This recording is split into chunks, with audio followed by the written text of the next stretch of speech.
Guess the little monkey's too stupid to know her daddy's gone, Sergeant Rick Coyle sneered, his boot grinding into the dirt beside Marcus Freeman's lifeless body. The Mississippi sun burned down like judgment, glinting off badges that once promised protection, but now reeked of cruelty.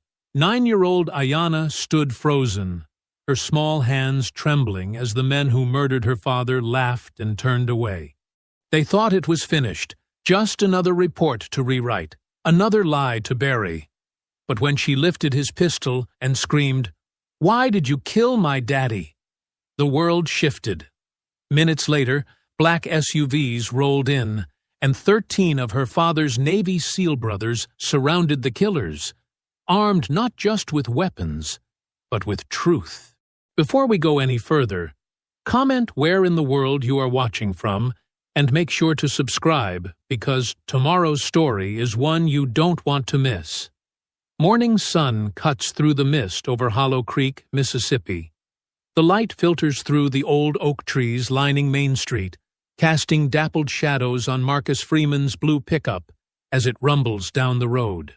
The truck's engine purrs smoothly, a testament to the skilled mechanic's careful maintenance. 9-year-old Ayanna sits in the passenger seat, her backpack clutched tight against her chest. Her dark eyes shine with admiration as she watches her father's strong hands on the steering wheel. The morning drive to school has always been their special time together. "Daddy," Ayanna says, fiddling with the zipper of her backpack, "we got this new project at school yesterday. It's about heroes." Marcus glances at her with a gentle smile. "That right? Who'd you pick to write about? Martin Luther King? Rosa Parks?" Ayanna shakes her head, her braids swaying. "No, Daddy, I picked you." Her voice carries pure conviction. Marcus's hands tighten slightly on the wheel, emotion flickering across his face. "Me? Baby girl, I'm just a mechanic." "You're not just anything," Ayanna insists. "You fought for our country. You help everybody in town, even mean old Mr. Wilson when his car breaks down. And you always stand up for what's right." She pulls out a slightly crumpled paper from her backpack. "See? I already started writing it." Marcus blinks hard, clearly moved. "Well, now, let me hear some of that." "My hero is my daddy, Marcus Freeman," Ayanna reads proudly. "He served in the Navy, and now he fixes cars, but that's not why he's my hero.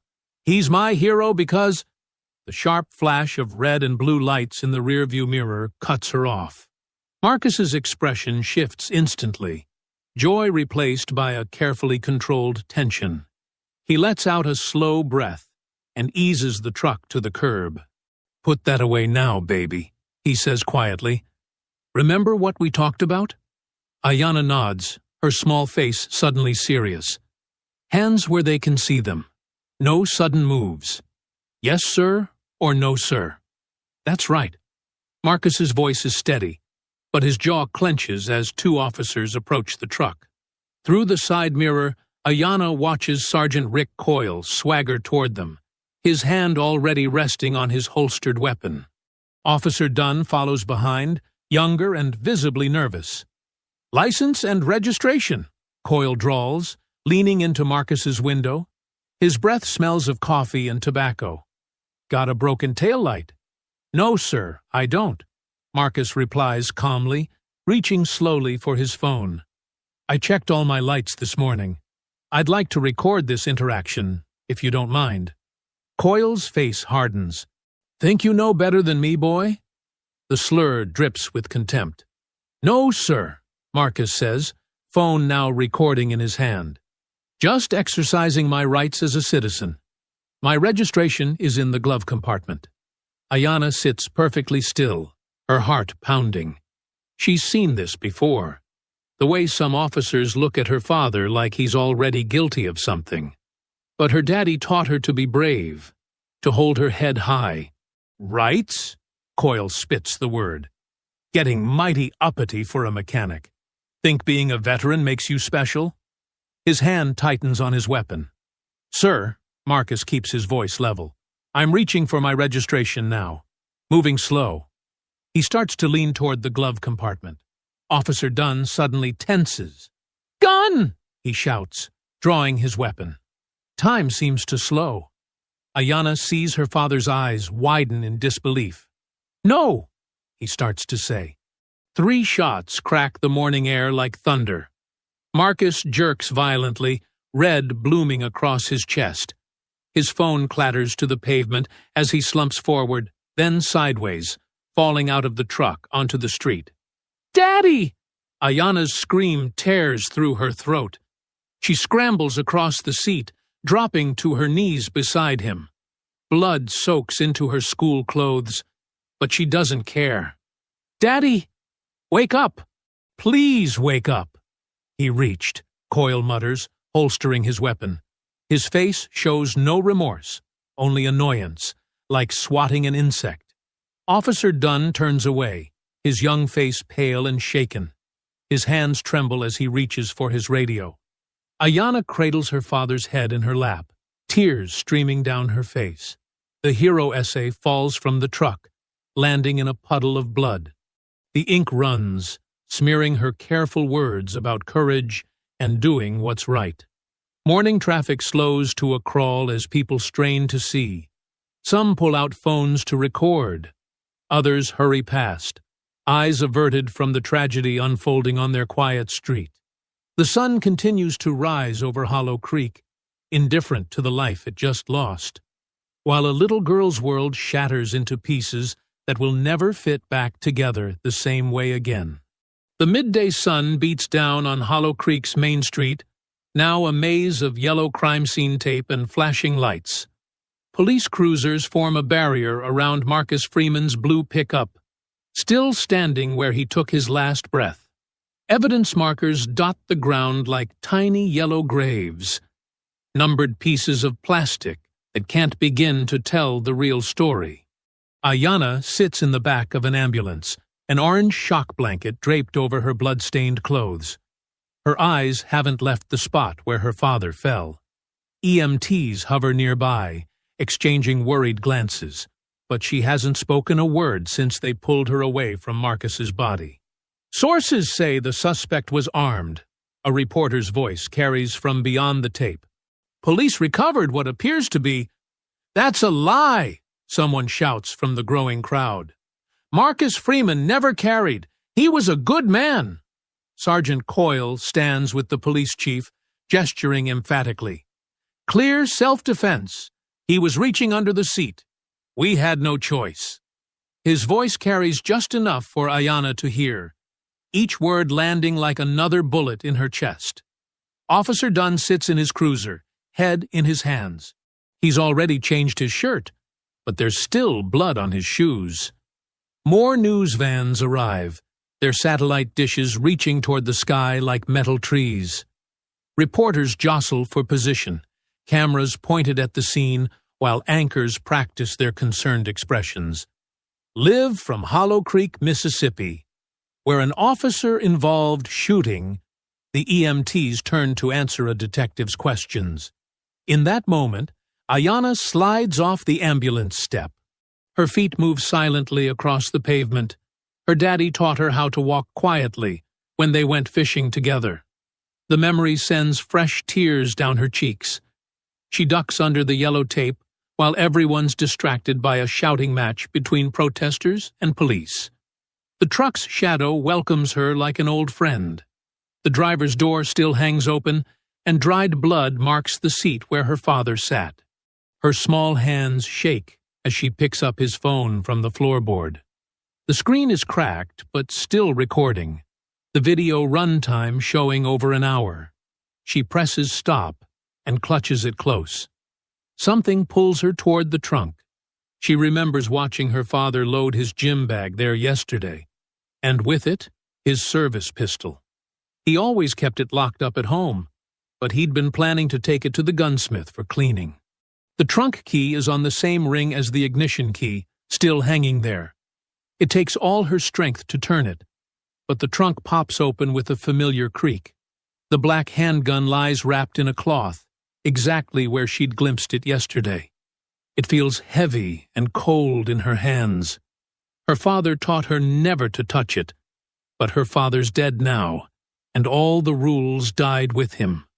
Voices rise in alarm. The girl! Where's the girl? Someone check the perimeter! Ayanna steps out from behind the truck, gun pointed down, tears streaming. The first person to spot her screams. Officers spin around, hands flying to their weapons. Drop the gun! Someone shouts. But Ayanna's eyes lock onto Sergeant Coyle. She raises the pistol with both hands, just like she's seen in movies. Her arms shake, but her voice rings out clear and broken across the suddenly silent street. Why did you kill my daddy? The world seems to stop. Phones record. Cameras swivel. Officers draw weapons but hesitate. No one wants to be the one who shoots a 9-year-old girl on live television. Put it down, kid, Coyle calls out, his usual swagger cracking slightly. Don't make this worse. He didn't do anything wrong, Ayanna screams. You killed him. You lied. Movement on nearby rooftops catches her eye. Men in tactical gear taking position. Her father told her about snipers, how they can end a fight before it begins. More police cars screech onto the scene. The crowd swells, phones raised high to capture every moment. Social media explodes with live streams and hashtags. Ayanna Freeman trends worldwide within minutes. Please, sweetheart, a female officer tries. Just put the gun down. We can talk about this. Talk? Ayanna's voice cracks. Like my daddy tried to talk. He was nice to you. He was always nice, even when you weren't nice back. The standoff stretches into minutes, then half an hour. The sun climbs higher. Sweat rolls down faces. Fingers stay tight on triggers. News helicopters circle overhead. Politicians release statements. Pundits debate on live TV. But on Main Street, a little girl holds her ground, her father's blood still drying on her shoes. 45 minutes in, Coyle's patience snaps. This is ridiculous. Take the shot. Stand down, the police chief orders. Nobody fires. The crowd's angry murmur grows louder. Phones capture every word, every movement. At exactly 1 hour, a new sound cuts through the tension. The deep, resonant tone of a bullhorn. Ayanna. The voice is strong, steady, filled with quiet authority. This is Isaiah Holt. I'm a friend of your daddy. Let's talk. Through the sea of drawn weapons and tense faces, a tall figure moves with deliberate calm. Isaiah Holt's weathered features bear the marks of years of service, but his eyes remain sharp and focused. His civilian clothes, dark jeans and a gray Henley, stand in stark contrast to the wall of police uniforms he passes. Sir, you need to stay behind the line, an officer warns, reaching for Isaiah's arm. Isaiah fixes him with a steady gaze. I served with Marcus Freeman, Navy SEALs, 2nd Battalion. That's his daughter. His voice carries the kind of authority that makes people step aside. And reluctantly, they do. Coyle steps forward, face flushed. This is a police matter, which you've handled brilliantly so far, Isaiah cuts him off, never breaking stride. His attention stays fixed on Ayanna, whose small hands still grip her father's gun. As he approaches, Isaiah keeps his movements slow and visible. The crowd falls silent, phones still recording, everyone holding their breath. Even the news helicopters seem to hover more quietly. Ayanna, he calls out again, his deep voice gentle now. Your daddy talked about you all the time when we served together. He takes another careful step. Remember when he sent you that video from the carrier? You were just starting kindergarten. Ayanna's grip tightens on the gun, but her eyes show a flicker of recognition. He wore his blue hat. Isaiah smiles, taking another step. That's right. The one with the dolphins on it. He bought it just for that video because you loved dolphins so much. He's close enough now to see the tremors in her small frame. He made our whole unit sing Happy Birthday to you. They were off-key. Ayanna whispers, tears spilling fresh down her cheeks. Terrible, Isaiah agrees softly. Your daddy said we sounded like dying seals, but he didn't care. He just wanted to make you smile. Behind him, Coyle shifts impatiently. We don't have time for this story hour, bull. Chief Merrick silences him with a sharp gesture. Too many cameras, he mutters. Let it play out. Isaiah takes another step closer. He can see the gun shaking in Ayanna's hands now. Your daddy was the bravest man I ever served with, he continues. But you know what made him proudest? Not the medals, not the missions. It was you. Every single day, it was you. Ayanna's arms begin to lower slightly. He promised he'd be home for dinner. Her voice breaks. He always kept his promises. I know, baby girl. Isaiah's own voice roughens with emotion. He loved you more than anything in this world. They killed him, she sobs, the gun dropping another inch. They just, I know. Isaiah is only a few feet away now. But this isn't the way, Ayanna. This isn't what he'd want for you. Coyle's whisper carries in the tense silence. We have the shot. Perfect angle now. Stand down, Merrick orders through clenched teeth. The whole world's watching. Isaiah kneels slowly, putting himself at Ayanna's eye level. Your daddy taught you about right and wrong, about being brave, but he also taught you about being smart. He holds out his hand. Let me help you be smart right now. Let me help you fight the right way. Ayanna looks at him, really looks at him, seeing the same quiet strength she knew in her father. The gun slips from her fingers, clattering to the pavement. Her small body crumples as if strings have been cut. Isaiah moves fast, catching her as she falls. She buries her face in his chest, her whole frame shaking with sobs that seem too big for her small body. He wraps his arms around her protectively, one hand cradling the back of her head. The spell breaks. Officers surge forward, weapons raised, shouting commands. Isaiah turns, shielding Ayanna with his body. Back off, he roars, his voice carrying the full weight of command. She's a child. The crowd erupts. Some cheer for the peaceful resolution, others scream in outrage at the officer's aggressive approach. Phones capture every moment, every angle. Someone starts chanting Marcus's name. Hours later, darkness has fallen over Hollow Creek. Isaiah's truck rumbles through quiet streets. Ayanna curled up in the passenger seat, finally sleeping after crying herself into exhaustion. News vans still circle the town like hungry vultures, their headlines already twisting the day's events.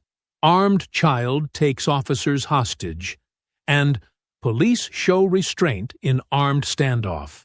The truck pulls up to a modest craftsman house, where lights still burn in every window. Lena Freeman steps onto the porch, her professional attorney's demeanor cracking at the sight of her niece. Her dark eyes shine with unshed tears and barely contained fury. Isaiah carries Ayanna's sleeping form to the door. Lena reaches out to stroke her niece's hair, then meets Isaiah's gaze. They're already spinning their lies, she says, voice tight with controlled rage. Calling my brother a threat, painting this baby as some kind of militant child soldier. She takes a deep breath, squaring her shoulders. They killed my brother in cold blood, shot him down like he was nothing. Her words carry the weight of both personal anguish and professional purpose. We're going to make them answer for this. Every last one of them. The morning sun streams through Lena's kitchen window, but there's no warmth in it today. She stands at the counter, coffee mug gripped tight, watching the local news with growing disgust. On screen, a carefully edited version of yesterday's events plays out. Sources say Marcus Freeman, a local mechanic with possible gang affiliations, reached for what officers believed was a weapon, the anchor reports with manufactured concern. Security footage, chopped and spliced, shows only the final moments, conveniently missing the beginning of the stop. "You lying cowards!" Lena hurls her coffee mug at the TV. It shatters against the wall instead, dark liquid streaming down like blood. Her hands shake as she grips the counter, trying to steady herself. Her phone buzzes. The district attorney's office confirming their emergency meeting. She straightens her blazer, switches off the TV, and heads out with a storm in her eyes. The DA's office is all polished wood and false warmth. District Attorney William Palmer, a man who's built his career on being professionally non-committal, sits behind his massive desk with practiced concern on his face. "Ms. Freeman," he begins, folding his hands, "I understand this is a difficult time." "Save it," Lena cuts him off. "I want the unedited footage. All of it. Body cams, dash cams, surveillance. Now." Palmer sighs, spreading his hands. "It's not that simple. This is an active investigation. My brother was murdered in broad daylight. The situation is complicated." Palmer chooses his words carefully. "Initial reports suggest your brother made threatening movements. That's bull, and you know it." Lena leans forward. "Marcus was a veteran. He knew how to handle police stops. He had his hands visible the whole time. We need to let the investigation run its course. While you doctor evidence..." Lena stands, her chair scraping back. "I'm filing a formal request for all footage. Today. And if one frame is missing, I'm going to the FBI." Across town, Isaiah works the streets, talking to witnesses. Miss Ruby at the corner store saw it all through her window. Her hands tremble as she arranges candy bars, speaking low. "That boy had his hands up the whole time," she whispers. "Coyle, he was looking for trouble. Been doing it for years." She glances around nervously. "Marcus, he knew something big. Was in here just last week, talking about evidence he was gathering." Isaiah's interest sharpens. "Evidence of what?" "That company, Helion Defense. Been dumping their mess in our neighborhoods. Marcus was tracking it all. Times, dates, pictures." She touches Isaiah's arm. "Be careful asking about that. People who dig too deep tend to disappear." Isaiah spends the afternoon piecing it together. Every person he talks to adds another fragment. Marcus had been documenting illegal chemical dumping by Helion Defense Corporation. Storage tanks leaking into groundwater. Cancer rates spiking in black neighborhoods downstream. Meanwhile, in a private room at the Hollow Creek Country Club, Sergeant Coyle and Chief Merrick sit across from James Wilson, Helion's head of security. The air is thick with cigar smoke and tension. "This is a mess," Wilson growls. "Freeman had files, records. We need to know where."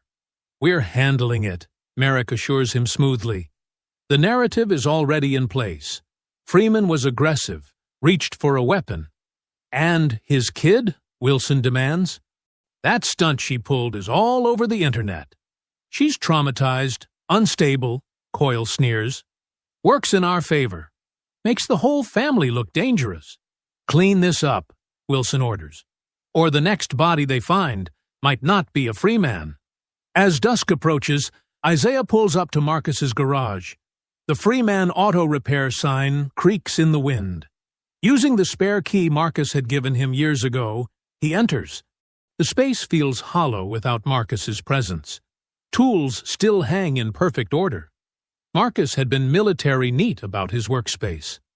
Isaiah moves through the shadows, remembering long conversations over engine blocks, the easy friendship of men who'd seen the same wars. In the office, he finds what he's looking for. A heavy toolbox tucked behind the desk, marked simply HDC. The lock is serious, military grade.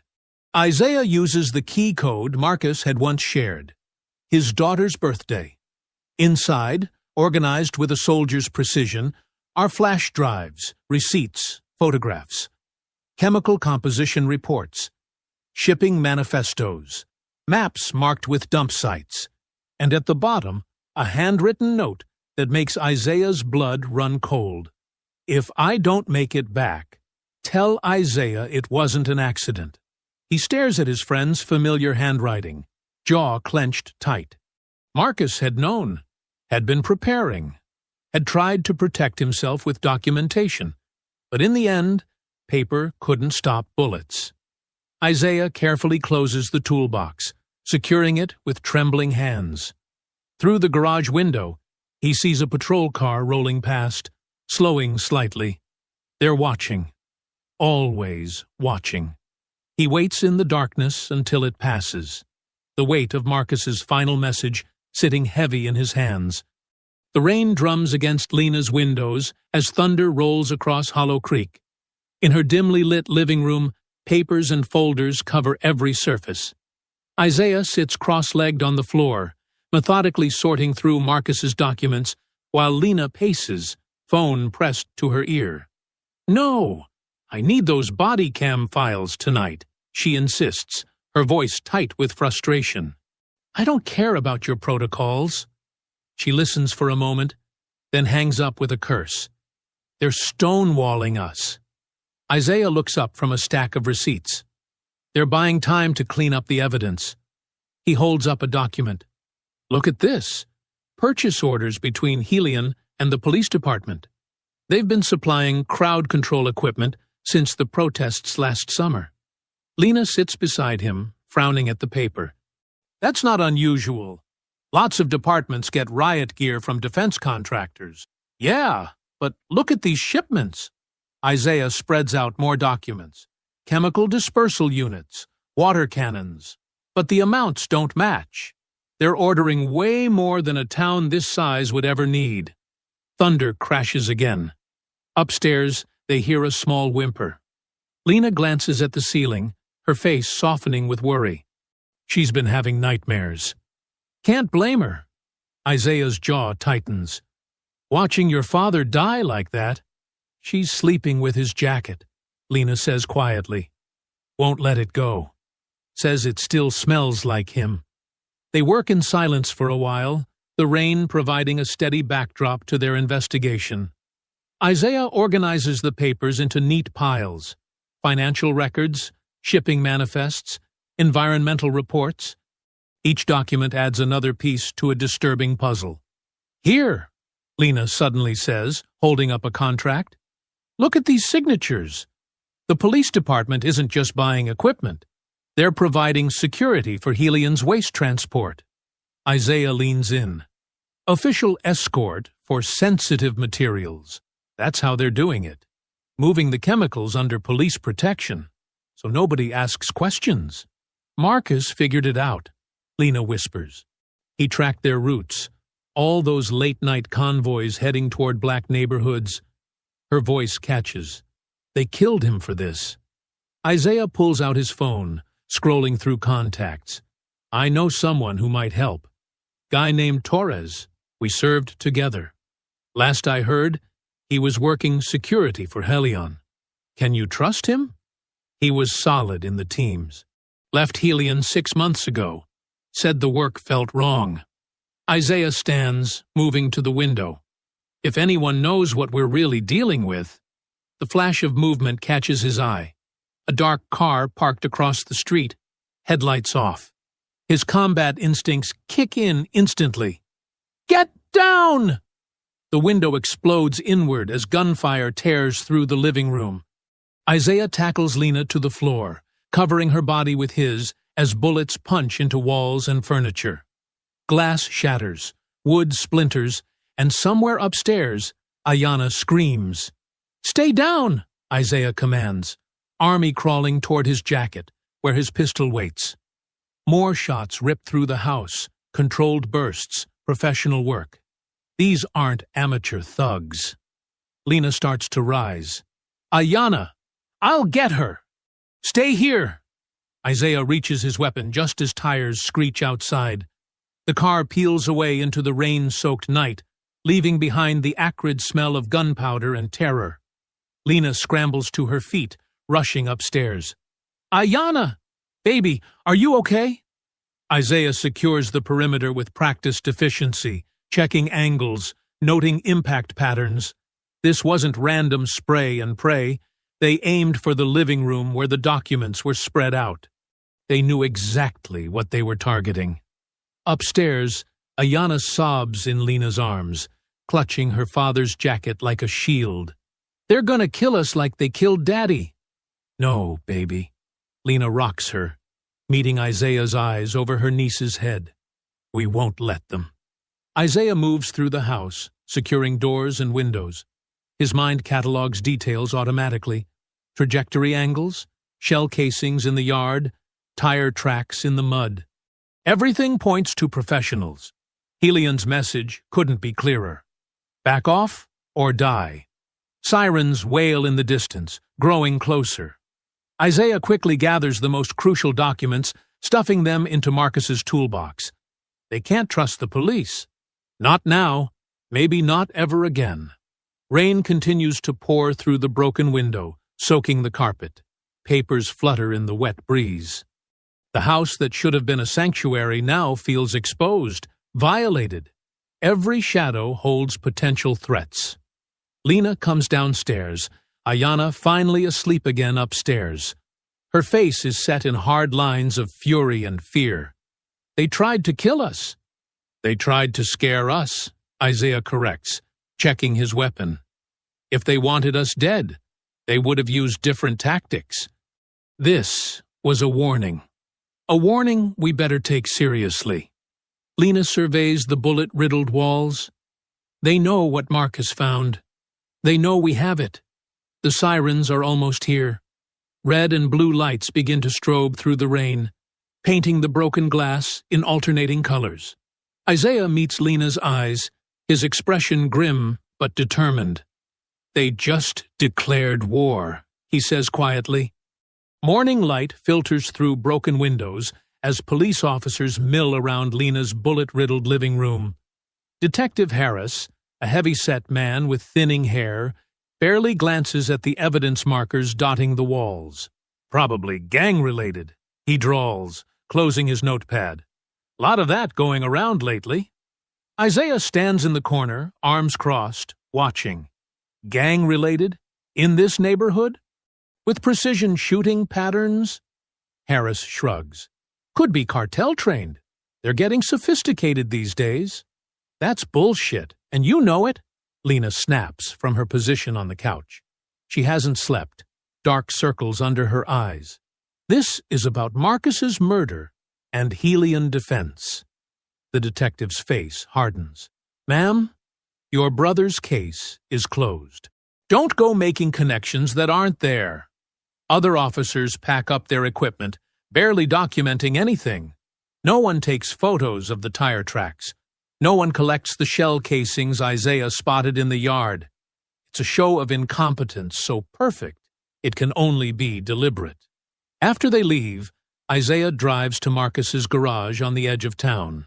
The place sits silent, yellow police tape still stretched across the entrance. Behind the building, Hollow Creek winds through a stand of dying trees. Isaiah ducks under the tape and uses his spare key. Inside, everything remains exactly as Marcus left it. Tools arranged with military precision, customer invoices neatly filed, calendars still marking appointments he'll never keep. The smell hits him first, chemical and wrong. It's stronger near the back door. Isaiah follows his nose to the creek bank, where clusters of dead fish float belly up in the murky water. The morning mist can't hide the oily sheen on the surface. "What were you on to, brother?" Isaiah mutters, scanning the shoreline. Something catches his eye. A glint of metal through the undergrowth. He pushes through thick brambles, thorns catching his jacket. Hidden beneath fallen branches, partially submerged in the mud, sits a row of industrial barrels. Their faded labels read, "Property of Helion Defense Corp. Hazardous materials." Isaiah pulls out his phone, documenting everything. The barrels' serial numbers, their position, The dead wildlife? He's so focused on gathering evidence that he almost misses the approaching footsteps. Beautiful morning for a nature walk, isn't it, Mr. Holt? Isaiah turns slowly. Mayor Henry Reddick stands at the edge of the creek, immaculate in his tailored suit despite the muddy terrain.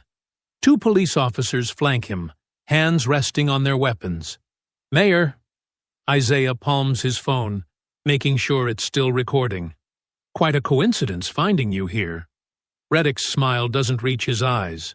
Oh, I make it my business to know when veterans are struggling, especially around sensitive areas. Struggling? Isaiah's voice remains neutral, but his muscles tense. I'm doing just fine, sir. Are you? Reddick steps closer, careful to keep his polished shoes out of the mud. Because from where I stand, you seem to be having trouble letting go of the past, stirring up ghosts that are better left at rest, like Marcus Freeman. A tragic situation. Reddick shakes his head sadly. But dwelling on it won't bring him back. This town needs peace, Mr. Holt.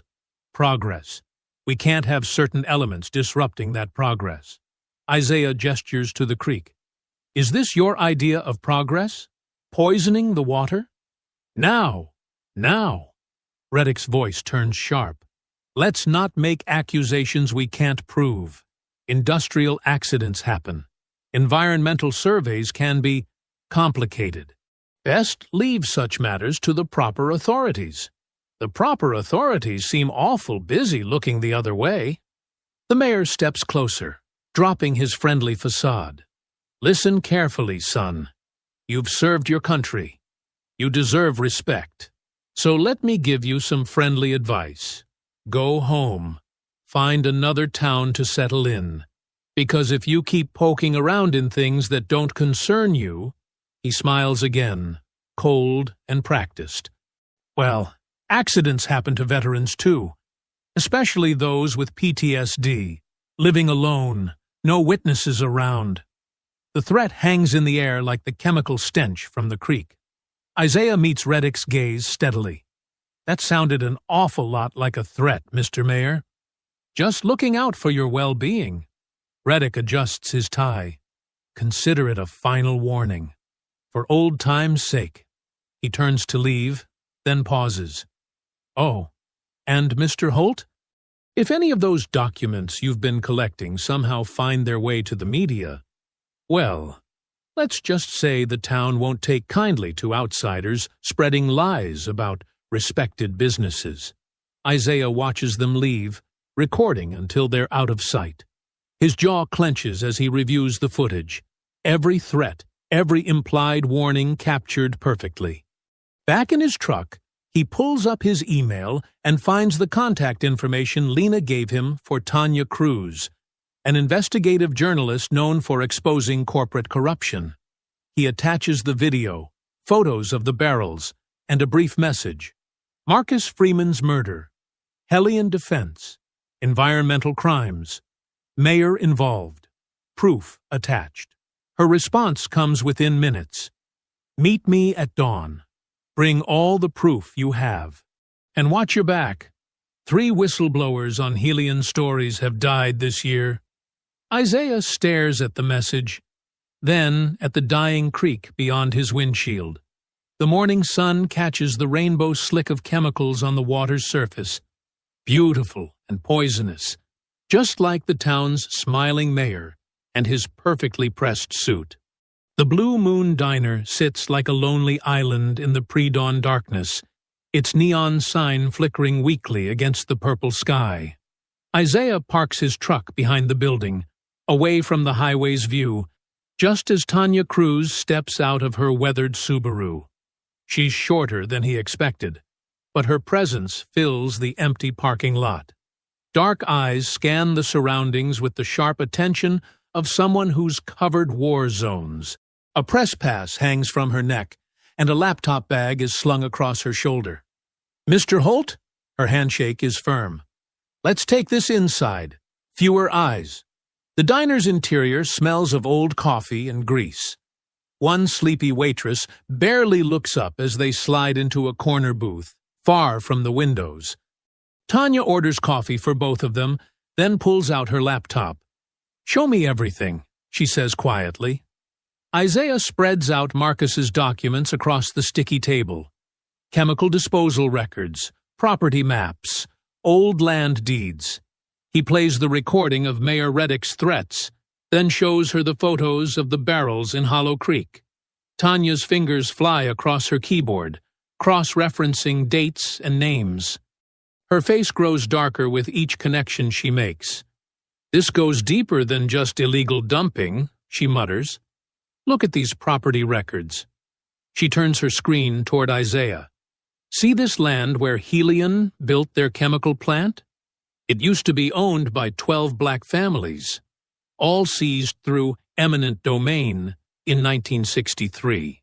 During the height of the civil rights movement," Isaiah notes. "Exactly. The families were given pennies on the dollar. Most had to leave town." She pulls up more documents. "And guess who facilitated those seizures? Robert Merrick Sr., our current police chief's father." Isaiah's phone buzzes. A text from Lena. He reads it twice, his jaw tightening. Lena just found something interesting. Seems both Coyle and Chief Merrick own significant Helion stock, purchased right before the company expanded its waste management contracts. Inside trading on top of everything else. Tanya shakes her head. This town's corruption goes back generations. They've perfected the art of making crimes look legal. The waitress refills their cups. They wait until she's out of earshot before continuing. "Marcus figured it out," Isaiah says softly. "That's why they killed him. He was going to expose everything. And now they're trying to bury the truth with him." Tanya's voice hardens. "Well, not this time. I'm running the story. Full expose, front page digital edition. My editors already cleared it. They'll try to discredit you. Let them try. I've got sources at the EPA, satellite imagery showing the contamination spread, testimony from former Helion employees." She meets his gaze. "But you need to understand something. When this breaks, they'll come after all of you. Hard. Not just Helion, but everyone who's been protecting them. The whole corrupt machine will fight back." "We're ready," Isaiah says. "Are you?" Tanya leans forward. "Because I've covered 3 other Helion stories. All 3 whistleblowers died in accidents before they could testify. 1 car crash, 1 house fire, 1 robbery gone wrong. The company has deep pockets and deeper connections. So did the warlords you exposed overseas." A ghost of a smile crosses her face. "You did your homework on me. Former war correspondent, embedded with Marines in Fallujah. Won awards for exposing civilian casualties that private military contractors tried to cover up. And I learned one thing from all of that. The truth only matters if you live long enough to tell it." She starts packing up her laptop. "I'll need 24 hours to verify the final pieces. Then we go live with everything." Dawn has broken outside, painting the empty parking lot in pale gold. They walk to their cars separately, maintaining distance like they never met. Isaiah's halfway home when his phone rings. Lena's number. "Did you meet with Cruz?" she asks, without preamble. "Yes. She's running the story tomorrow. We should—" His phone beeps. Another incoming call. Tanya's number. "Hang on. That's her now." He switches lines. "Tanya?" Heavy breathing. Road noise. "They're following me." Tanya's voice is tight with fear. Black SUV, no plates. They're trying to— A crash of metal. "Oh, God!" "Where are you?" Isaiah's already spinning his truck around. "Highway 9, near the old mill. They're running me off the—" The line goes dead. Isaiah switches back to Lena. "Call 911. Tanya's in trouble on Highway 9. He floors the accelerator, tires screaming as he races toward the highway. Smoke rises in the distance, thick, black, and oily against the morning sky. His hands clench the steering wheel until his knuckles go white. The scene comes into view like a nightmare in slow motion. A car flipped on its roof, flames already consuming the interior. The heat hits him before he can get within 50 feet. No sign of the black SUV. No sign of Tanya. Lena's car screeches to a halt beside him. They both stare at the inferno, helpless to do anything but watch as sirens wail in the distance. "Jesus Christ," Lena whispers. "They really did it. They killed her." The flames climb higher, devouring any evidence that might have survived. Isaiah stands motionless, the fire's reflection dancing in his eyes as Tanya's last warning echoes in his mind. The truth only matters if you live long enough to tell it. The flames die down to angry embers as emergency vehicles surround Tanya's wreck. Red and blue lights paint the gathering crowd in alternating colors. News vans arrive like vultures, their satellite dishes reaching toward the smoke-stained sky. Isaiah watches from behind the police tape, his face a mask of stone. Beside him, Lena grips her phone, recording everything. They both know what's coming. They've seen this playbook before. Preliminary evidence suggests alcohol may have been involved, Chief Merrick announces to the press, his voice dripping false concern. "We found several empty bottles in the vehicle." "That's a lie," Lena hisses. "Tanya didn't drink. She was Muslim." Isaiah says nothing, his eyes fixed on the wreckage as the fire crews finish their work. Something about the way the car sits bothers him. The angle of impact, the spread of debris. This wasn't just a crash. When the tow truck arrives, he moves closer, pretending to check his phone. The vehicle's mangled rear end passes inches from him. There, attached under the trunk's lip, he spots it. A small black box with a blinking red light. A tracker. He snaps a quick photo before a uniform pushes him back. "Sir, this is an active crime scene." More cops arrive, their faces unfamiliar, not local. They wear tactical gear and carry assault rifles. The crowd shifts nervously. "Isaiah Holt," Chief Merrick's voice booms through a megaphone. "We have a warrant for your arrest." Lena steps forward. "On what grounds?" A detective waves a paper. "Criminal trespassing and destruction of private property." Security footage shows Mr. Holt breaking into Helion defense facilities last night. "That's impossible," Lena protests. "He was with me all." "We have it on video, ma'am." The detective's smile is cold, along with evidence linking him to Ms. Cruz's accident. Isaiah's mind races. They're moving faster than expected, tying up loose ends. He glances at Lena, a silent message passing between them. Get Ayanna out. But it's too late. A police cruiser pulls up, and there's Ayanna in the back seat with Aunt Ruth Merrick, the chief's cousin who runs foster care. The girl's eyes go wide when she sees the officers surrounding Isaiah. "No!" she screams, trying to open the locked door. "Leave him alone!" 4 officers move in, weapons drawn. Isaiah raises his hand slowly, keeping his voice steady. "I'm not resisting."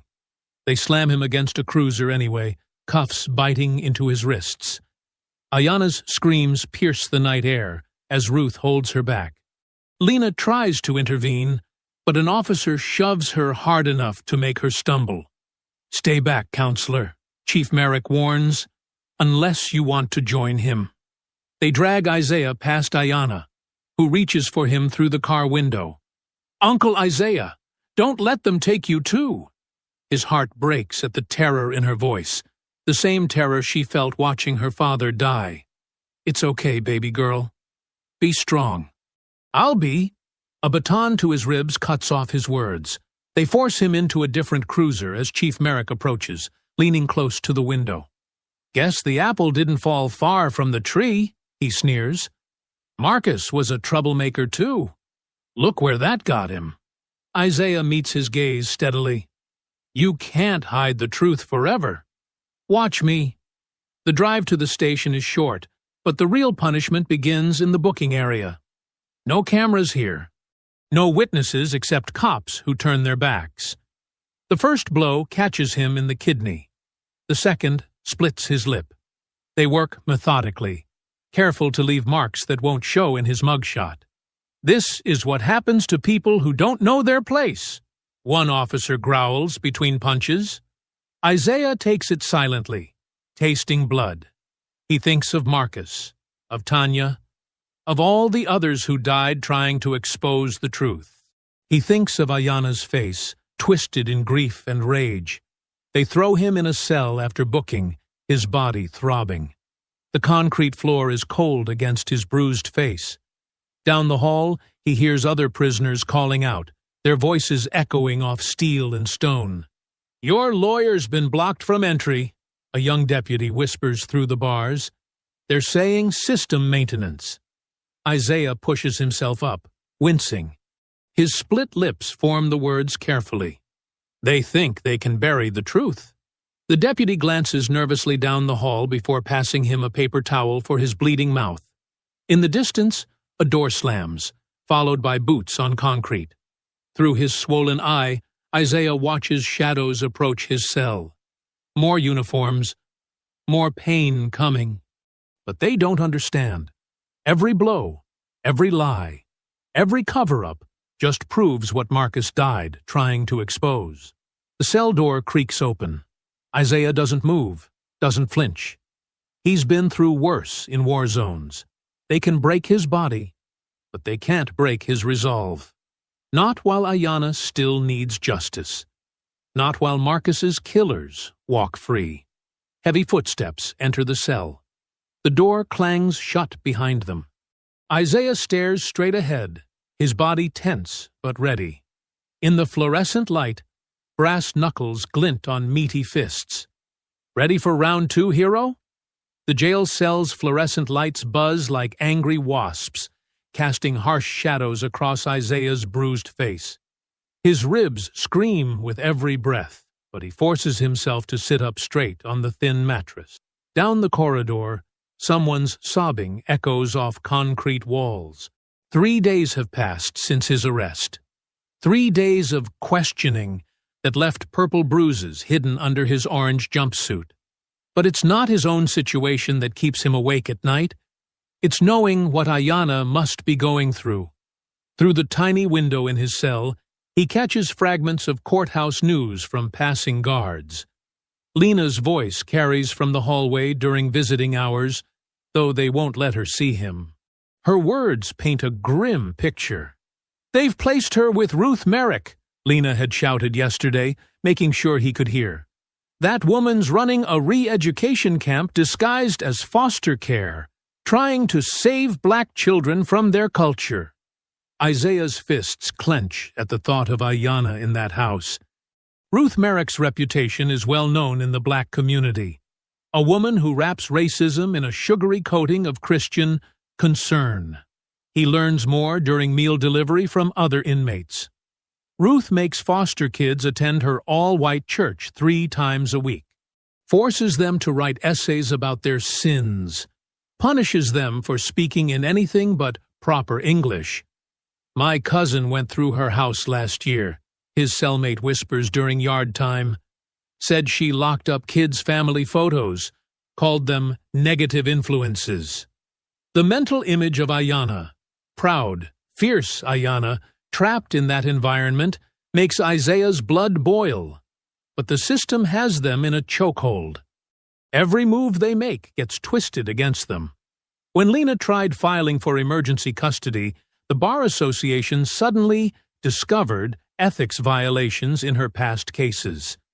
They suspended her license pending investigation. The timing wasn't subtle. "It's a setup," she managed to tell Isaiah through his cell door before guards removed her. "They're burning every bridge we have." The days blur together under artificial light. Isaiah marks time by the changing of guards, the rhythm of meals, the scheduled abuse sessions that leave new bruises. He does push-ups until his arms shake, keeping his body strong. They won't break him.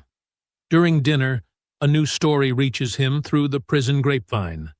Ayanna refused to sing hymns at Ruth's church, stood silent while other kids chanted verses.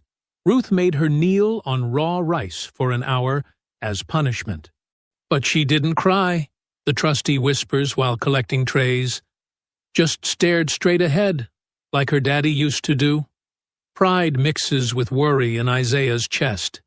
Marcus had that same quiet defiance, the kind that scared men like Coyle because it couldn't be beaten out. Late that night, Deputy Hankerson appears for bed check. He's different from the others, younger, softer-spoken, with eyes that can't quite hide his shame at what's happening. Isaiah's seen him flinch during the worst beatings. "Hands where I can see them," Hankerson says mechanically, but there's something off in his tone. Isaiah complies, standing slowly. The deputy makes a show of checking the cell, but his movements are too careful, too precise. When he bends to check under the bed, his hand moves lightning quick. A small piece of paper slides across the floor, stopping just shy of Isaiah's foot. Hankerson straightens up, voice pitched just loud enough for the cameras. "All clear. Step back from the bars." Isaiah waits until the footsteps fade before palming the note. His hands remember Navy training, how to unfold paper silently, how to read in near darkness. The message is brief, written in tight, nervous letters. Marcus's friends, SEALs, contact, Reaper Unit. The name hits him like a physical blow. Reaper Unit, the elite team Marcus served with before they all left the Navy. 13 of the deadliest operators ever trained. All black or brown men who'd seen too much dirty warfare to stomach serving a corrupt system. Isaiah had heard whispers about them over the years. How they'd gone private, but stayed connected. How they cleaned up messes the government wanted buried. How they protected their own. He glances at the cameras, then drops to the floor like he's doing push-ups. In one smooth motion, he slides the paper into a gap between his cot's metal frame and the wall. Safe. Reaper Unit, he whispers into his chest, too quiet for the mics to catch. It's time. More footsteps approach, heavy ones this time. The night shift's attitude adjustment crew, right on schedule. Isaiah rises slowly, injuries protesting. Let them come. Let them think they're wearing him down. They don't know he's not alone anymore. They don't know that somewhere out there, 13 shadows are about to join the fight. Men who'd served with Marcus, who knew the real story behind Helion's contracts, who had their own scores to settle. The cell door opens with its familiar shriek. Isaiah faces the darkness beyond, shoulders straight despite the pain. They can have tonight's battle. The war is just beginning. 2 guards enter, cracking knuckles. "Ready for your bedtime story, hero?" Isaiah doesn't respond. His mind is already racing ahead, remembering old contacts, planning moves. The real question isn't whether he's ready. It's whether this town is ready for what's coming. The first punch lands. Isaiah rolls with it, protecting his core. Behind his eyes, he sees Marcus's face, Ayanna's tears, Lena's fury. He takes the hits, each one feeding the fire inside him. Soon, he thinks. Soon. Thunder rolls across Hollow Creek like artillery fire. Rain hammers the jail's metal roof, drowning out the usual chorus of midnight suffering. In his cell, Isaiah lies perfectly still, counting heartbeats, waiting. The bruises from his latest session throb in time with the storm. 3 cracked ribs make each breath a knife-edge dance, but his mind stays sharp, focused on the shadows moving beyond his tiny window. At exactly 2 a.m., the first explosion rocks the night, far enough to seem unrelated, maybe a transformer blown by lightning. Guards shift nervously in their seats, radios crackling with confused chatter. The second blast hits closer, taking out the power station that feeds the jail's security systems. Emergency lights flicker on, bathing the corridors in blood-red warning glows. Footsteps pound past Isaiah's cell as guards rush to secure the perimeter. Through his window, he catches glimpses of organized chaos, dark figures moving with military precision, the flash of night vision goggles, hand signals he remembers from combat. A black SUV appears out of the storm like a demon, accelerating toward the main gate. The impact sounds like a bomb going off, metal screaming, concrete crumbling. Gunfire erupts, but it's sporadic, unprofessional. The guards are shooting at ghosts. "Cell blocks compromised," someone shouts. "Multiple hostiles." The voice cuts off in a wet gurgle. Isaiah rises from his cot, muscles coiled. He knows those movement patterns, knows the deadly efficiency of men trained to kill silently. 13 shadows flow through the corridors like smoke. No wasted motion. No mercy for the guards who resist. Each man moves with the controlled violence Isaiah remembers from his SEAL days. The kind that comes from decades of combat, refined into lethal art. His cell door opens without a sound. A familiar face appears in the red emergency lights. Doc Harris, their old unit medic. His dark skin shows new wrinkles, but his eyes still carry that same calculating intensity. "Long time no see, brother," Doc says, voice barely above a whisper. He quickly checks Isaiah's injuries with practiced hands. "They worked you over good. I've had worse." Isaiah grabs the tactical vest Doc tosses him. The weight feels right, like coming home. "Marcus?" Doc's face hardens. He was gathering evidence on Helion's black ops. Found out they were using SEAL teams for illegal wet work, disposing of witnesses. Marcus died trying to protect us all. More explosions outside, calculated distractions drawing attention away from the jail. Through the chaos, Isaiah recognizes other faces from his past. Rodriguez, Jackson, Thompson, all veterans of America's shadow wars, now turned against the system that used them. "Command centers secured," a voice reports through their comms. Cameras looped, guards neutralized. They move like a single organism, muscle memory from countless missions taking over. Isaiah falls into formation despite his injuries. His body remembers this dance. The rain grows heavier as they exit the jail. Lightning silhouettes, armed figures on the roof. More of the team providing overwatch. No one dies tonight, but plenty of guards will wake up with splitting headaches and wounded pride. 3 identical black SUVs wait in the parking lot, engines purring. Isaiah slides into the middle vehicle, his ribs screaming protest. Doc hands him a satellite phone. "Lena's secured at the safe house," he says. "But we need to move fast on the girl. Foster mom's getting suspicious." Isaiah dials a memorized number. Lena answers on the first ring. "About damn time," she says, relief cracking through her professional tone. "Ruth's got Ayanna locked in the basement for attitude adjustment. That woman's going to catch these hands." "We're on our way," Isaiah cuts her off.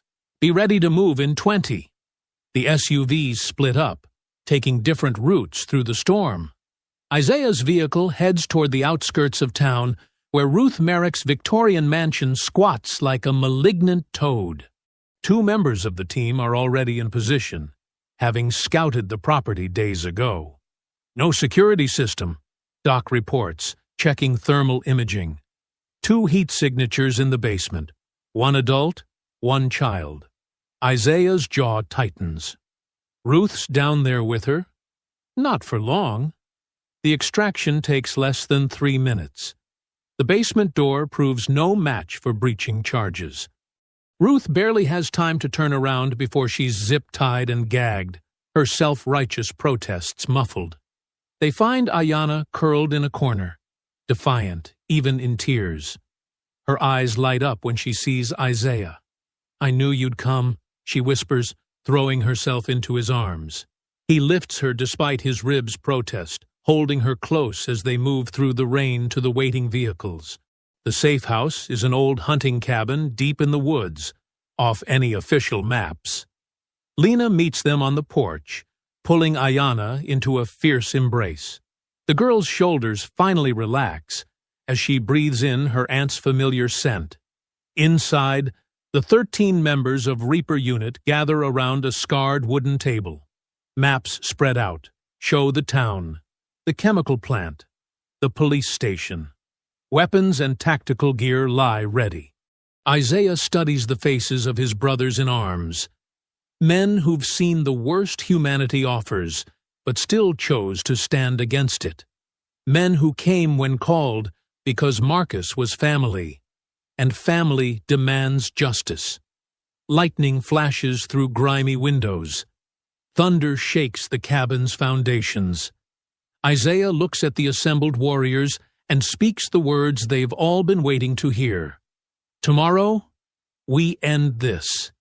On camera, dawn breaks over Hollow Creek like a bruise, all purple shadows and mottled gray clouds. The town square fills with workers setting up a stage, hanging banners that read, "In memory of Marcus Freeman, a community united." The hypocrisy turns Isaiah's stomach.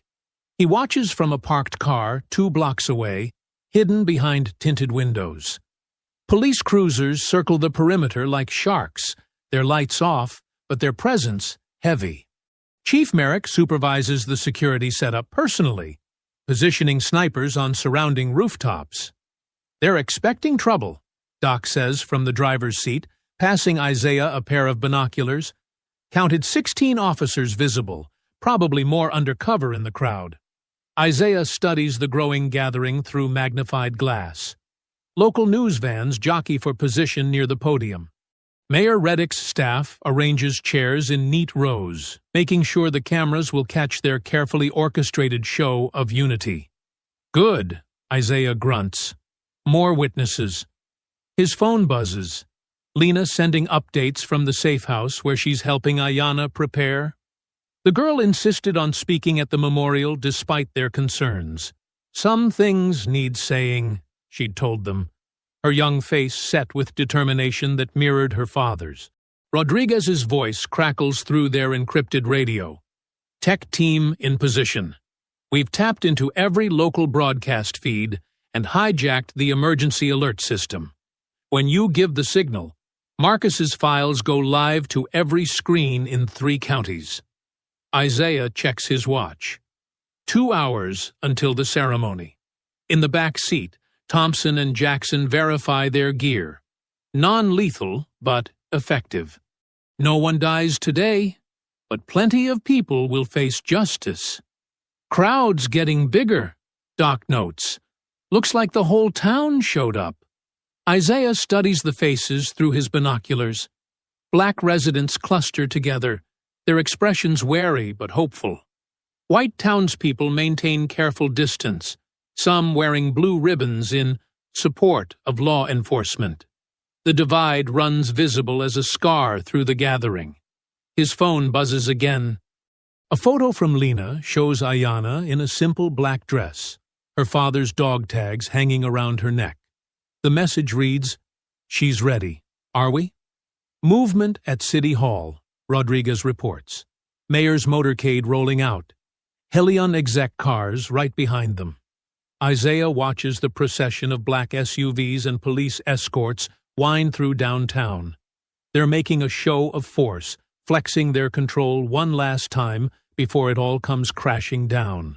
"All teams check in," he orders, switching channels on the radio.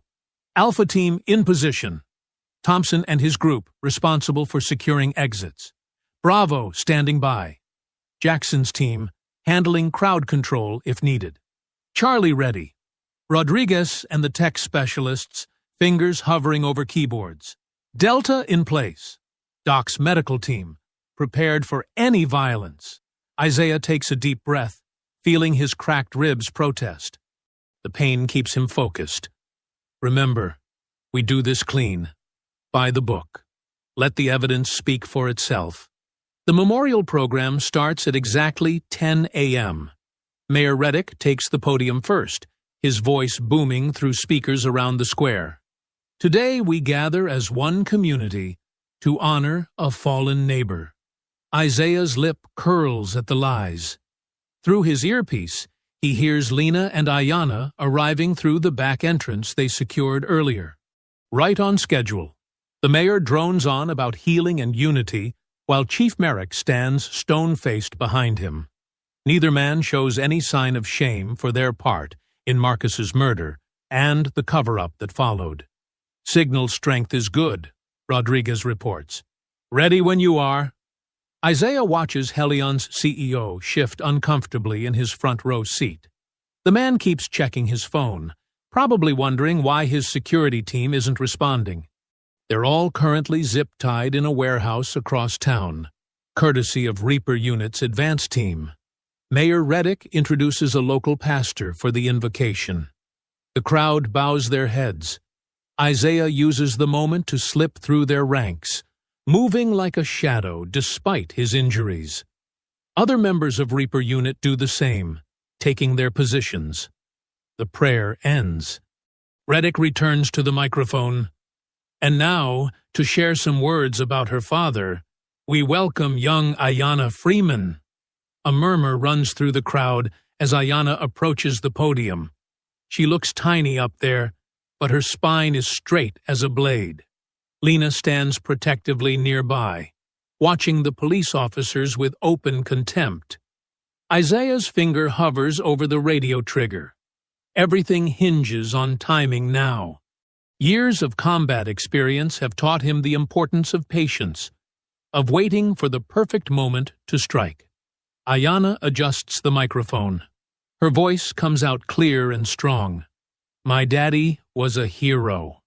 The crowd leans forward, captivated by this child's courage. Even the police officers lower their weapons slightly, perhaps feeling the first stirrings of shame. Through his earpiece, Isaiah hears Rodriguez whisper, "Feeds locked in." Ready on your mark. Ayanna continues speaking, each word laden with truth. He taught me that doing what's right isn't always easy, that sometimes you have to stand up, even when you're scared. Isaiah looks at Marcus's photo on the memorial banner, his friend smiling, proud in his Navy uniform. So much light, so much hope, snuffed out by corruption and greed. Forgive me, brother, Isaiah whispers, his finger tightening on the trigger. This time, they'll see. Sergeant Coyle approaches the podium after Ayanna steps down. His uniform is pressed crisp, medals gleaming in the morning sun. The performance begins with practiced precision, a trembling lip, a dramatic pause, eyes glistening with fake tears. Marcus Freeman was more than just another citizen. Coyle's voice cracks perfectly. He was a veteran, a father, a member of our community. What happened that day? He dabs at his eyes with a handkerchief. It weighs on all of us in law enforcement. Isaiah's jaw clenches as he watches from within the crowd, baseball cap pulled low over his eyes. Beside him, Doc mutters under his breath, "Keep talking, you lying snake." There was no way to know, Coyle continues, gripping the podium's edges. In that split second, when an officer must make life-or-death decisions, he looks heavenward, as if seeking divine understanding. We can only pray for healing, for understanding of this tragic misunderstanding. The crowd shifts uncomfortably. Some nod in agreement, others whisper in disgust. The division cuts through the gathering like a razor. Those who believe the lies, and those who've lived the truth. Through his earpiece, Isaiah hears Rodriguez. Feeds are primed. Every screen in town is linked to our broadcast signal. Coyle's voice rises with rehearsed emotion. We must come together now, more than ever. We must trust in the system, in the proper channels. Isaiah's hand moves to his pocket, fingers finding the remote trigger.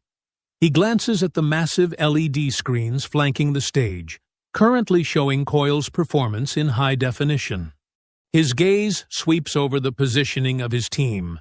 Thompson near the emergency exit, Jackson by the sound booth, others scattered strategically through the crowd. "I personally pledge," Coyle thumps his chest, "that we will honor Marcus's memory by—" Isaiah presses the button. The screens flicker. Static crackles through the speakers. Then suddenly, crystal-clear footage fills every display. Marcus Freeman's truck pulled over, his hands visible on the steering wheel.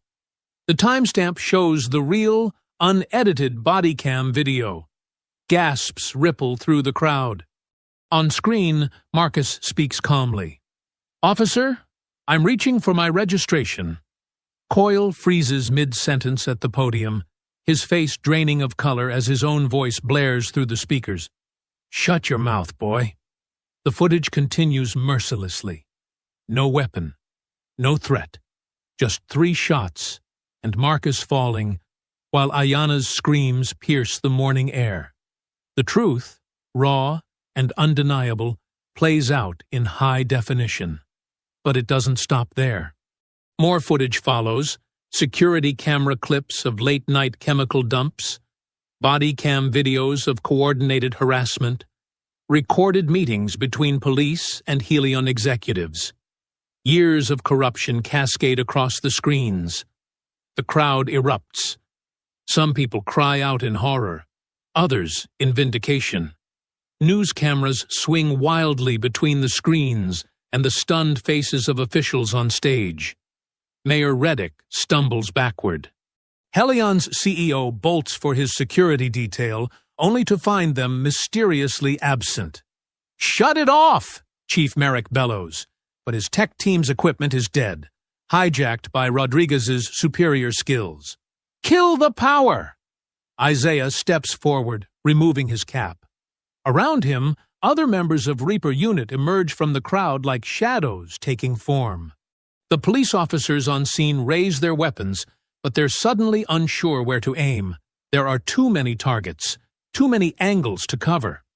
Coyle's practiced composure shatters. His hand drops to his service weapon, eyes wild with desperation. "This is a setup!" he shouts, drawing his pistol. "These men are dangerous fugitives!" "No!" Isaiah's voice carries across the square, steady and deep as thunder. "This is justice." The screens keep rolling, showing more damning evidence. Isaiah advances toward the stage, his movements measured and deliberate. Other Reaper Unit members move in perfect coordination, securing positions. "Stay back!" Coyle's gun hand trembles.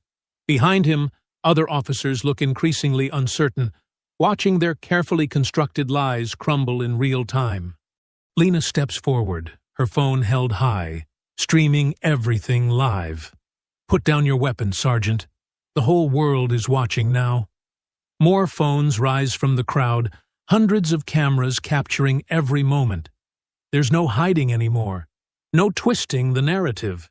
The truth spreads like wildfire across social media, breaking through years of carefully maintained lies.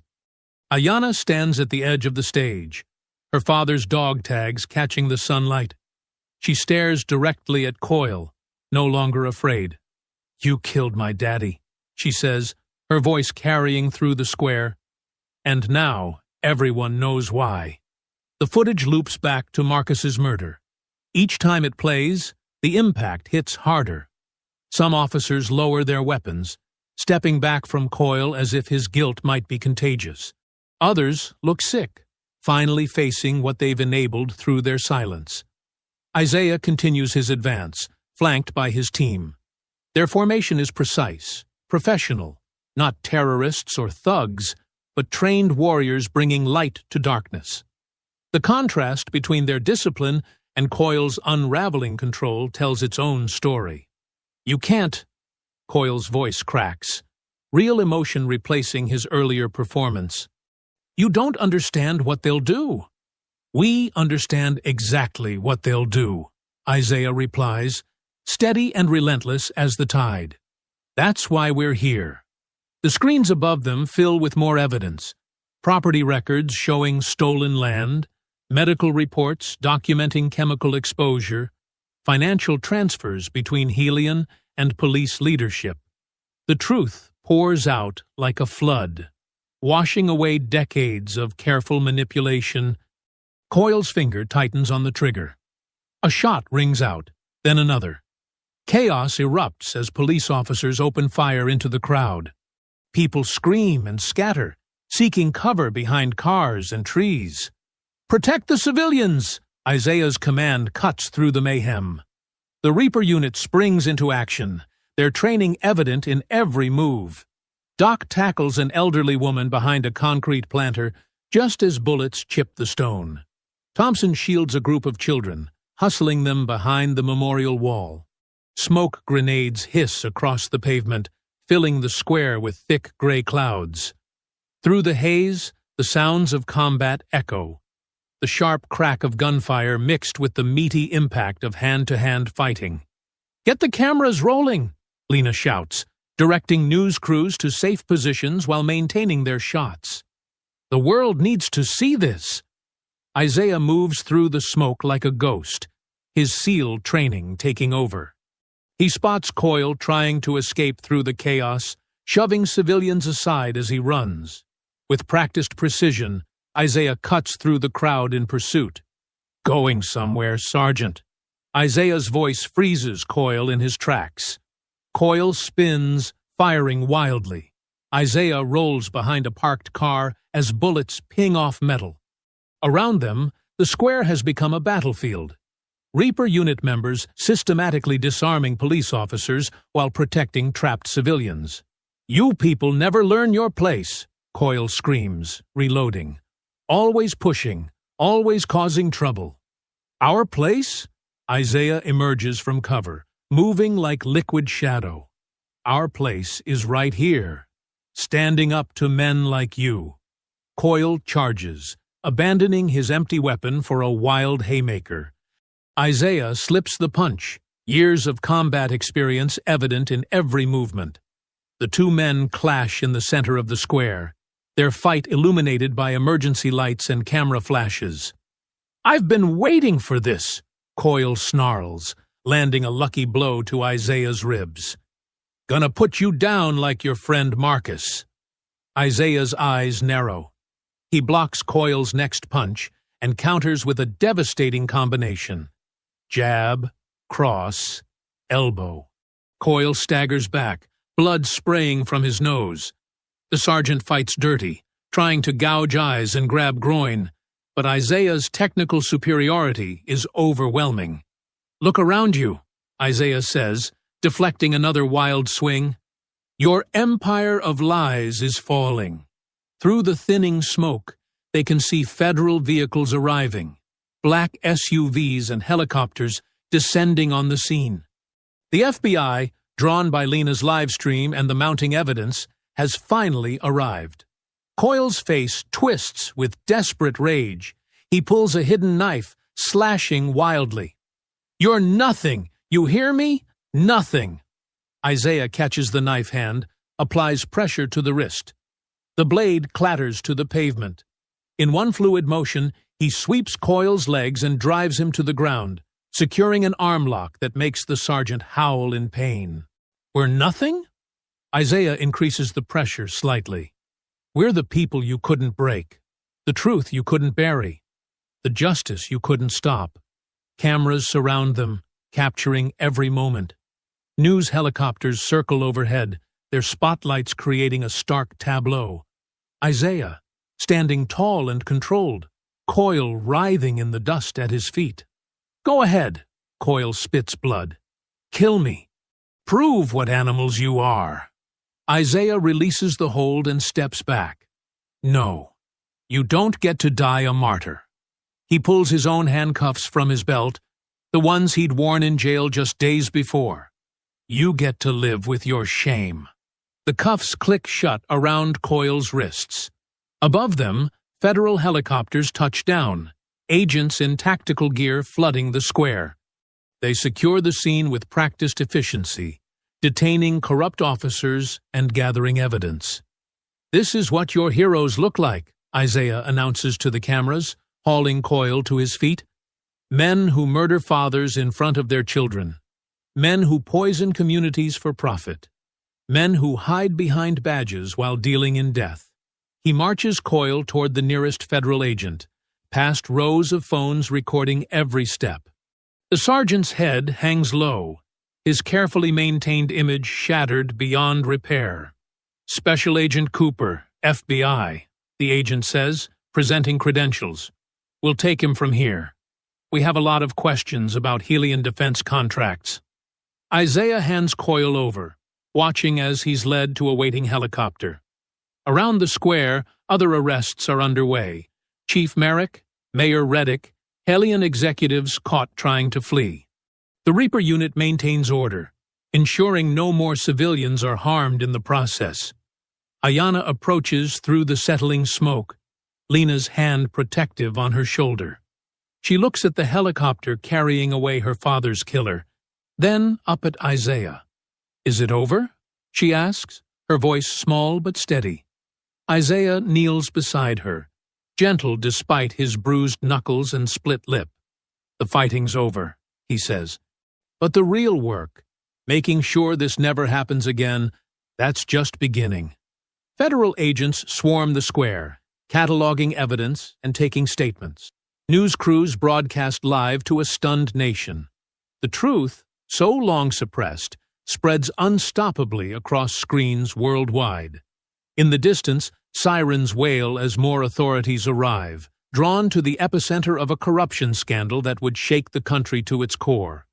Above them all, the screens still play Marcus's final moments, a continuous reminder of why they fought, why they never backed down, why justice demanded its due.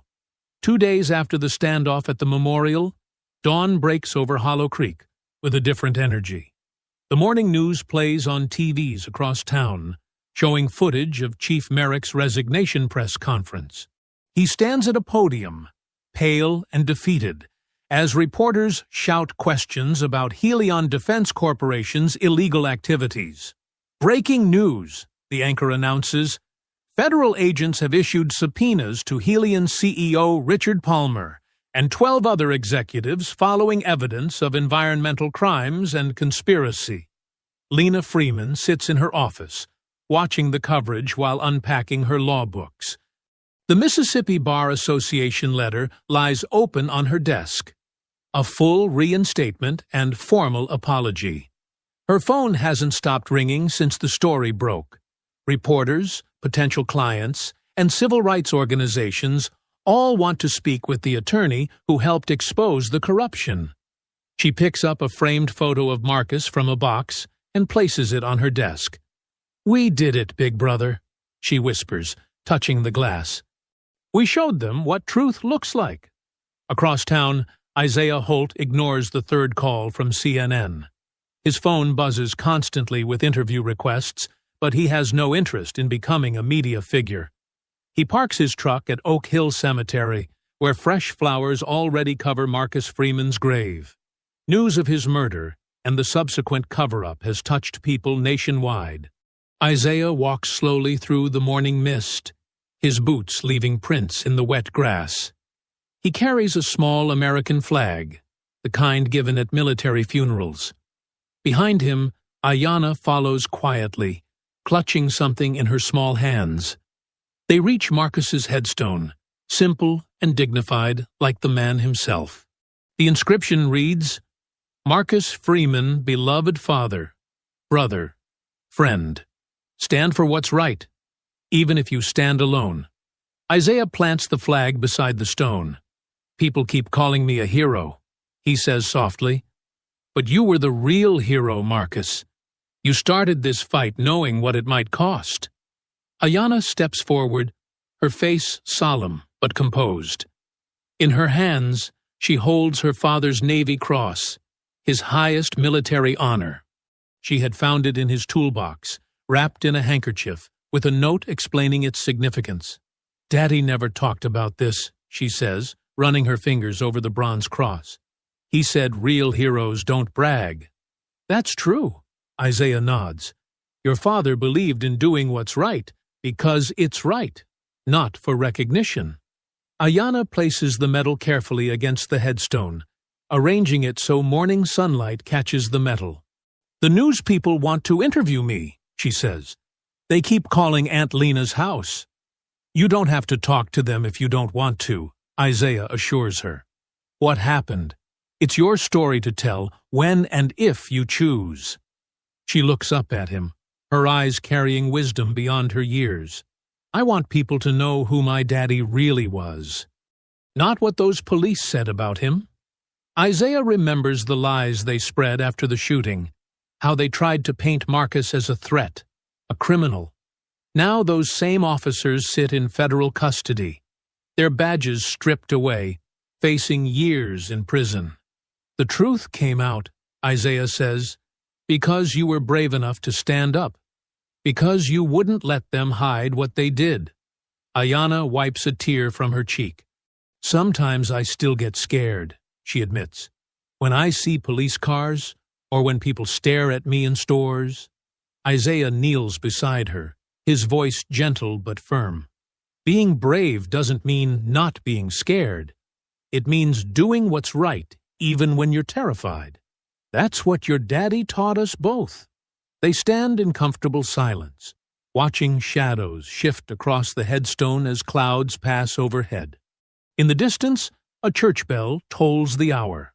The sound reminds Isaiah of Marcus's Sunday routine, how he'd dress up in his best suit, take Ayanna to services, then treat her to pancakes afterward. "You know what I remember most?" Ayanna says suddenly. "How Daddy always helped people fix their cars, even when they couldn't pay. He said everybody deserves a little kindness." Isaiah smiles, remembering Marcus's generous spirit. He believed in building community, in lifting people up instead of pushing them down. A cool breeze rustles the flowers on the grave. Ayanna adjusts her father's medal, making sure it's secure. Her small fingers trace the letters of his name on the stone. "Miss Jenkins at school says I'm in the history books now," she says. "That what happened here will be remembered." "It will," Isaiah agrees. "But more importantly, your father's legacy will live on through you, through your courage, your heart, your sense of justice." Ayanna leans against him, exhausted but peaceful. The past few days have been a whirlwind of federal agents, journalists, and legal proceedings.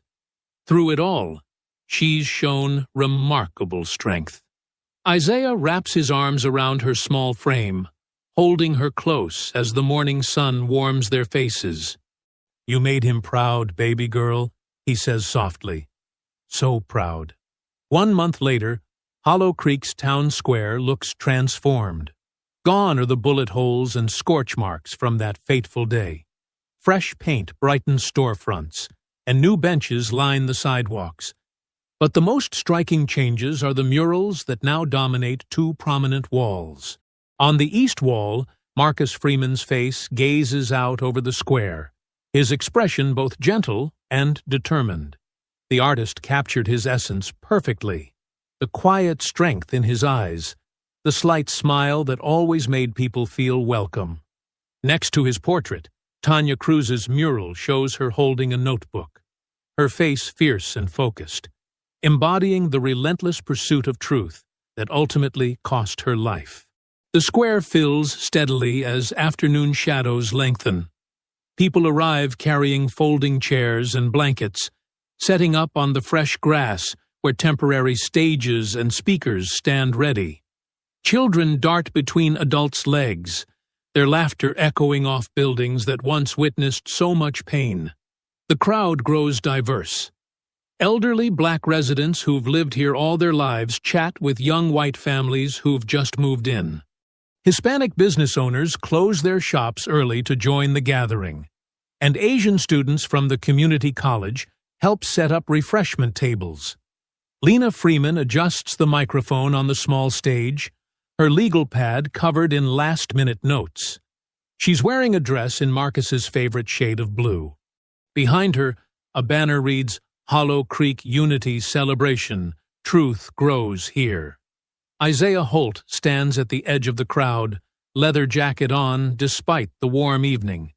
He prefers watching from a distance these days, though people still approach to shake his hand or thank him. The 13 other SEALs who helped expose the truth have long since departed, returning to their lives across the country. But their presence lingers in the town's collective memory, proof that justice can prevail when good people stand together. Mayor Wilson, elected after Reddick's arrest, takes the stage first. She's young, progressive, and determined to heal the town's wounds. "A month ago," she begins, "we stood divided by lies, hatred, and fear. Today, we gather as one community, stronger for having faced our truths." The crowd applauds politely, but they're really waiting for another speaker. Ayanna Freeman sits in the front row, wearing a yellow sundress and clutching index cards. At 9 years old, she's become a symbol of resistance and hope, though most don't know she still has nightmares about that morning with her father. When Lena introduces her niece, the square falls silent. Ayanna walks to the microphone, her braids swaying slightly in the evening breeze. She has to stand on a small platform to reach it properly.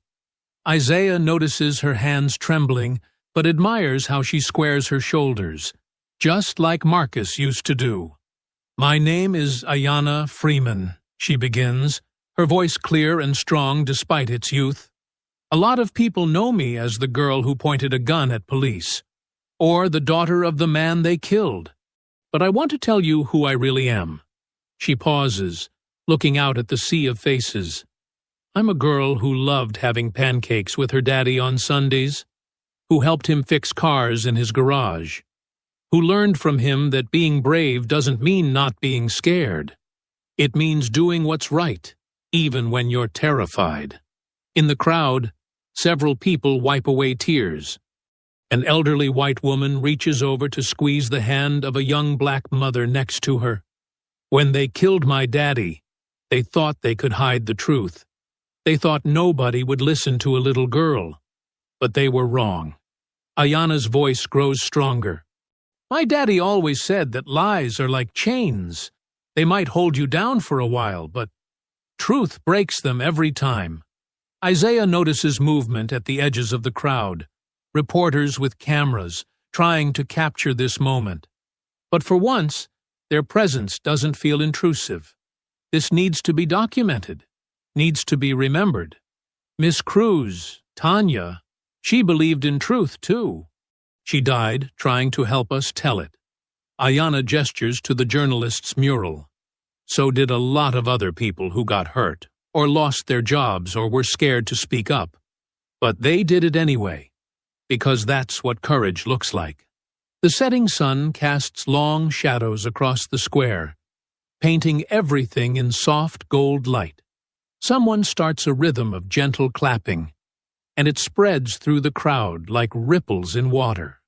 "People ask me if I'm angry," Ayanna continues. "Sometimes I am. But Daddy taught me that anger can poison your heart if you let it. He'd want us to build something better instead. That's why these murals matter. That's why this celebration matters. Because we're not just remembering what we lost. We're growing something new." She steps back from the microphone as applause thunders across the square. Lena hugs her tight, both of them crying now. The crowd rises to their feet, the sound of their appreciation echoing off buildings that once echoed with gunfire. Isaiah watches as Ayanna makes her way off the stage, accepting hugs and handshakes from people in the front rows. She looks tired but proud, like she's finally set down a heavy weight. When she reaches the mural of her father, she stops and looks up at it. The inscription beneath it catches the last rays of sunlight. "They tried to bury us. They didn't know we were seeds." A small group gathers around her, reading the words aloud together. The phrase spreads through the crowd in whispers and murmurs, becoming a gentle chorus of voices, united in remembrance and hope. I hope you enjoyed that story. Please share it with your friends, and subscribe so that you do not miss out on the next one. In the meantime, I have handpicked 2 stories for you that I think you will enjoy. Have a great day.